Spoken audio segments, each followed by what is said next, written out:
Alright, what's going on, guys? So I already got the wheel off. So take the caliper off. It's two 14mm bolts, and then to actually take the whole thing off, it's another 14mm bolt. So Subaru made this pretty easy.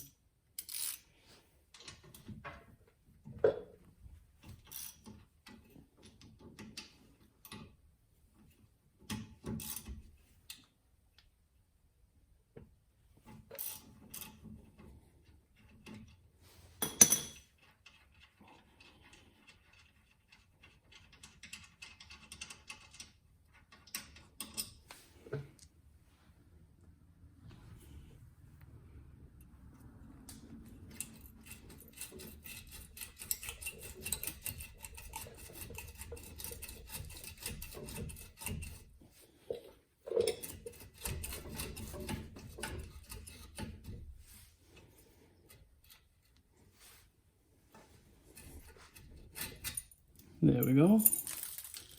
That's New England for you with all that rust. So this, we're actually going to hang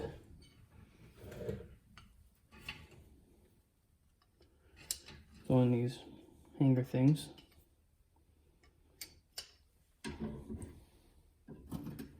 So we don't put tension on the line.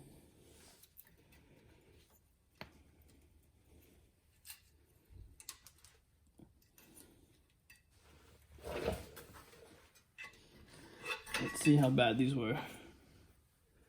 It's not too bad.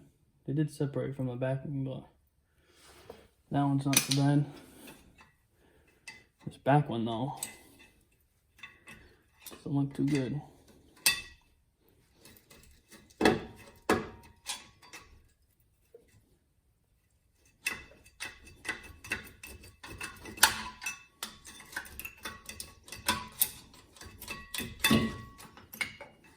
Yeah, the backing came off with this one as well.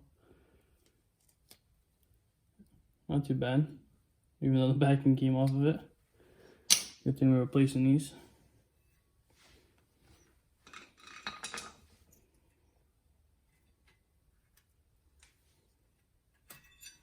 Let's take those little brackets off. Alright, so now there's two more 14mm behind here. Hopefully you guys can see. And I'll take this bracket right off.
So now that we have that bracket off, the rotor should, in theory, pop right off. But most of the time, it needs some persuasion.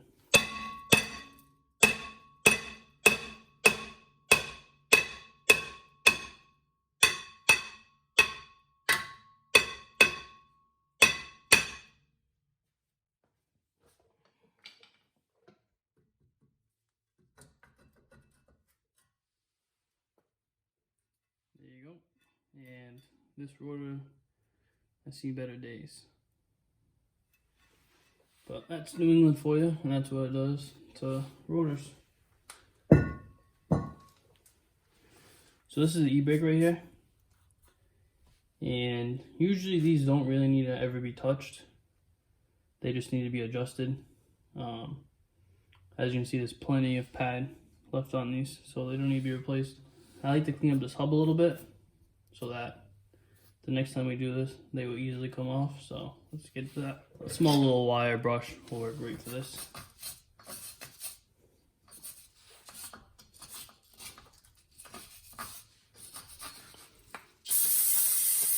So once I clean that, get what's left off of it, I just spray it with some lubricant so that it doesn't rust in the future or stop it from rusting a little bit. And then just wipe the excess off.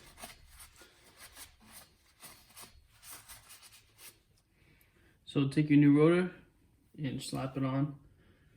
These do have an adjustment window on it, but it doesn't matter where this lands because this spins to get to the adjuster in here for the e-brake. So once that's on,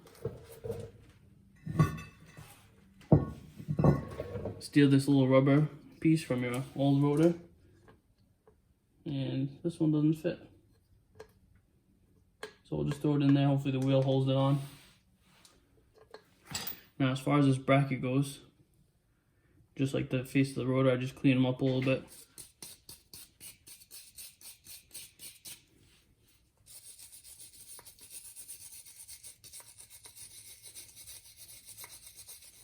And Stoptech kindly sends us some new guides to put on these.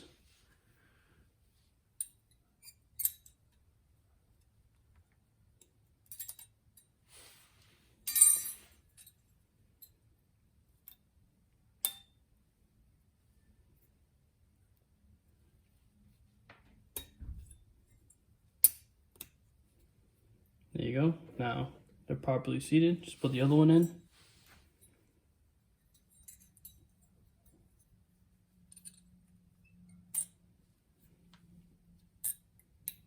It helps sometimes if you bend these tabs back and then push them in at the same time. Sometimes. There we go. So now both of these are in. And we can put this back on now.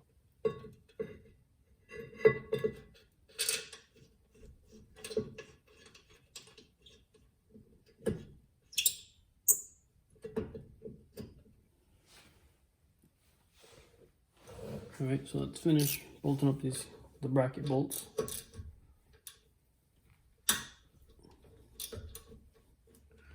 So I like to put caliper grease on the bracket and on the ends of the brake pad.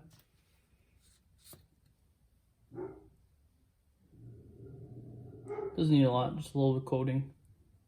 This will help the brake pad slide in and out. And then the same on the ends of the brake pads.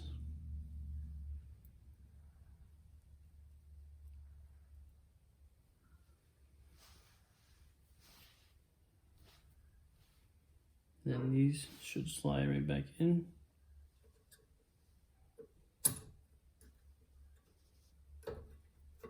Just like that.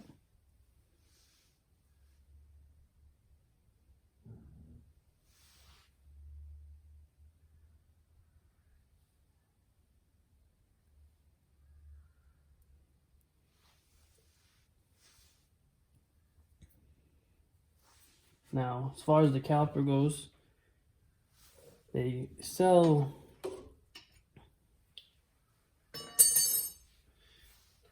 this is just from penetrating oil, so I can break this free. But they sell special tools to push the piston back, but I just use a C-clamp.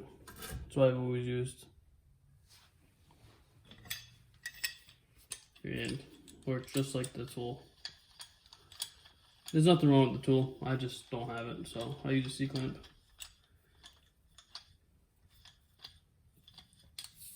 You want to make sure that you don't have a lot of fluid in the reservoir, because this will push the fluid in the caliper back into the system, and it could cause it to overflow if there's a lot of fluid in the reservoir. So just make sure you're not hitting anything that is going to break, and just push the piston all the way back in.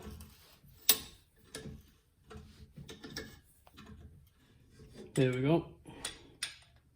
And let's see if we got it pushed back enough. And we do. So